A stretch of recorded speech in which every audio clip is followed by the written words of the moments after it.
Hi everyone, CraftyLori here, and I'm here to give you creative inspiration.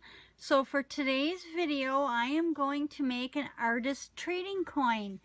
These are gaining popularity, and it's like an artist trading card, but it's a circle, a 2.5-inch circle, so they are being called artist trading coins. So I started out with some chipboard, and I just cut a circle, a 2.5-inch circle from one of my nesting dies, and that's approximately 2.5 inches. I'm just going to start making my artist trading coin, and I will let you watch, and I'll just fast forward it and add some music, so sit back and enjoy while I make my artist trading coin.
And then with my Posca paint pen, I'm just going to write hi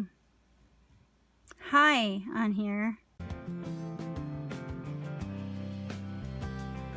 And that's it. I have finished my artist trading coin, and it was super easy to do. I knew what stamp sets I wanted to use, and I wanted to use the stamp sets from Rubber Stamp Tapestry. So those are basically the only stamps that I brought out. And then I wanted to use the chevron from the Lawn Fawn, and I thought it turned out super cute. And then the back is just my personalized stamp, so they know who it came from, and then I can write like the date and the year down at the bottom for when I trade it with somebody. But that is an artist trading coin, and it's 2.5-inch circle. You know, the possibilities are endless. You can make them fancy, you can make them plain, you can add embellishments, but I just wanted to do a non-embellished flat one. So if you're new to my channel, I invite you to subscribe. All you have to do is click on my avatar or my profile picture, and then click that notification bell. So thanks for watching. Bye.